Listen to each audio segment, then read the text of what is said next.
Hi, I'm the political geek that is Martin Curtis, and this is Change from the Centre. So, a little bit of a break from the norm this week. Some of you are going through election campaigns at the moment, either at the receiving end through getting leaflets through your doors, or some of you may even be standing as a candidate. And because of that, I thought I'd use my 25 years of experience being in and around councils, both through the work that I do, but also as a councillor and indeed as a council leader, to talk through how I think you might approach selecting a candidate.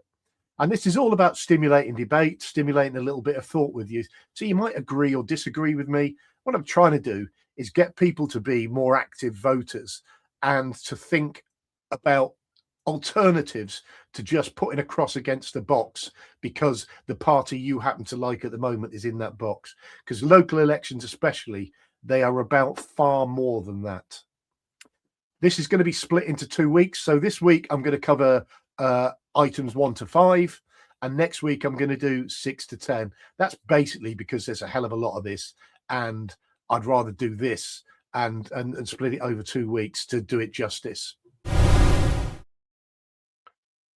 So number 1 on my list of 10 ways to pick a candidate is probably the most obvious one, which is make sure you turn up to the polling station and make a mark. But even though it's obvious, I've worded it in quite a controversial way. I'm not saying you must turn up to the polling station. I do think postal votes are valid. Please vote by post if that's the best way for you. The main thing is make a mark of some sort, and that's the controversial bit. I am not saying you must vote for somebody, because there may be reasons why you choose not to vote for a specific candidate, but to spoil your ballot. I'll give you an example, which is if proportional representation is by far and away the most important issue to you, then maybe you want to write something like PR Now. If you've done the work that maybe I've suggested, or your own work and your own ideas to get to know your candidates, and you think they're not good enough, that might be a reason as well. But there's an important point here that spoiled ballots get noticed, whereas if you don't turn up, it doesn't get noticed. Especially when they're used to elections where 20% turnout is pretty common. So it's important that you make a mark of some sort, preferably vote for a candidate, but a spoiled ballot is equally valid. The second one is understand what your councillors are there to do. This is really important for a couple of reasons, one of which is increasingly, and I'm going to name reform here, reform candidates campaign on national reform issues. They are not there to deliver on national issues. They are there to deliver on local issues for you. So understand what those issues are. And if they don't tell you what they're going to do, then don't vote for them. And that's true of any of the candidates. And I'm going to list 3 things that I think summarize what your councillors basically are doing for you. And the first one is that they are there to exercise their conscience on your behalf. They are not there to vote for you. They cannot represent you and vote for you and vote on behalf of every other resident in the area. So what they're there to do is balance the issues and not treat it as a popularity contest, but to look at the issues, look at how they apply to what they're voting for and the issue they're voting for, and make their own balance. Some of that might be about numbers, but some of it might be that those representatives who are telling me to vote no are doing so for reasons that aren't really valid and aren't really relevant to the issue. Really important with planning this, by the way. In which case they might vote the other way. Please respect a candidate that tells you that they will act and that they will vote according to their conscience on your behalf. The second thing that a councillor is there to do is to act as your voice within the council. And this is quite important. This is about going to a council meeting, as an example, and asking a question of the leader of the council or potentially of officers about a specific issue, local issue, that somebody will have raised with them, a number of people may have raised with them. Potholes is a great example. Councils have had motions and comments and debates about potholes all over the country. So, that's a good example. The third one of these is probably the most controversial one, but it's worth saying anyway. Your councillor is also there to represent your council to you. So where decisions are made, whether they agree with them or not, part of their role is to try and explain to you why that decision was made. Again, very relevant to planning. It's very relevant actually to licensing as well, but all sorts of other things around economic growth as an example, where, you know, they on the surface, things may look one way, but councillors are there to dig underneath, do the reading, ask the questions. And, you know, where a council comes to a decision that they don't necessarily agree with, part of what they should be doing is saying, I don't agree with it. It's not how I voted, but this is why the council did it. And if they don't do that, all it does is leave people thinking a council doesn't listen. And in most cases, not all, in most cases, that is not true. So number 3 on my list, the right individual is more important than the right political party. Now, it may be that you lean towards voting for a political party. I've got lots of friends who always vote Conservative. Obviously, I'm not a Conservative Party member anymore, and I left the Conservative Party because I don't believe they represent me anymore, because they don't have one nationism. But I'll tell you the truth, there's a lot of candidates who really, really are not up to the standard that you would want of your councillor. And that's part of the reason why I talk a little bit about getting to know your councillor as well, or your candidate as well. But so what you need to understand is which of those people is going to best do the 3 things that I talked about above and best deliver for me and the community that he serves. And that may not be a Conservative if you're a Conservative, Labour if you're a Labour, etc., etc. But it is really, really important that you understand that the quality of your candidate, especially at local government level, is more important than the political party.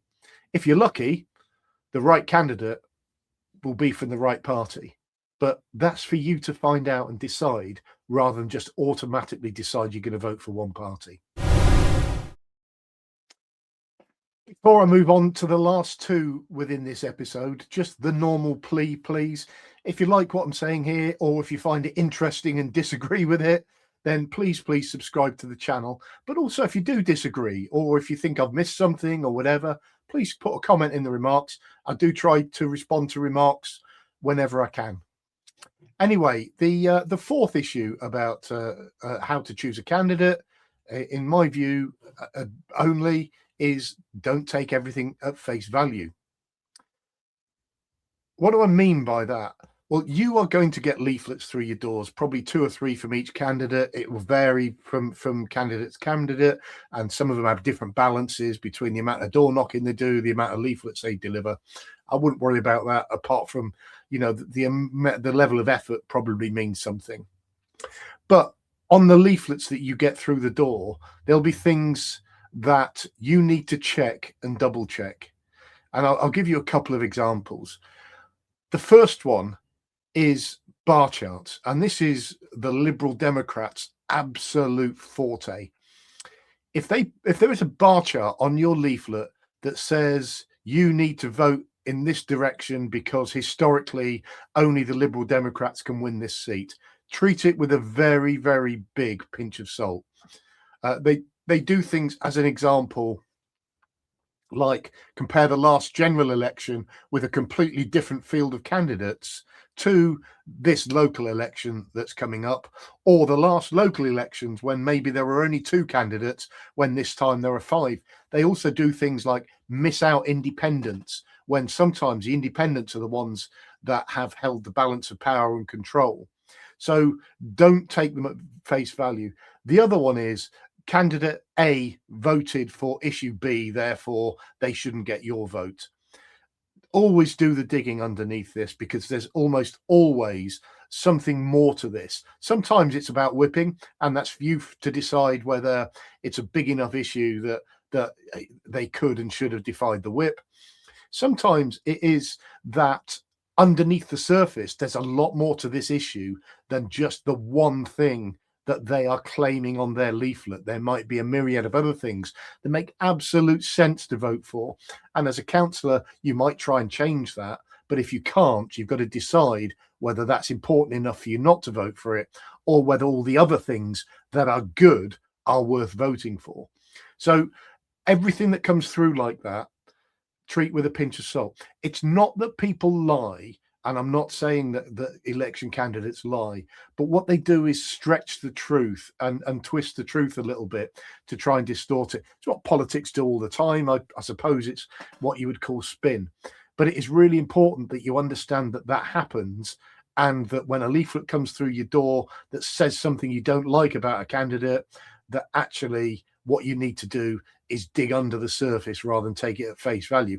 And if you dig under the surface and you find out that they have twisted the truth a little bit, it's up for you to decide whether that warrants you maybe not voting for that candidate. So the fifth one of these, and the last one that I'm going to cover today, is get to know your candidates. So if you get people door knocking and they knock on your door and whoever it is not the candidate, ask to speak to the candidate. Normally they'll bring the candidate over, if the candidate's there. Most times they are. Go to local hustings. So if there's a local hustings, turn up, ask questions. And what's great about hustings, they don't have enough of them for local elections, by the way, is if you have a hustings, you're able to provide direct comparisons between all of the candidates. That's really, really helpful in helping you to make your mind up, especially if you do decide that you're going to vote for the candidate rather than the party. So the other way, obviously, is email. And, email. Leaflets should have some form and some way of communicating with the candidate, not with the candidate's office, with the candidate. And how they do that is one of those things that will make you decide how approachable they're going to be after the election, maybe. So that thing about what candidate, how you can reach your candidate and what they think, get to know what they think. And I'll talk a bit more about how you drill underneath that a little bit in items 6 to 10. But that basically is everything today.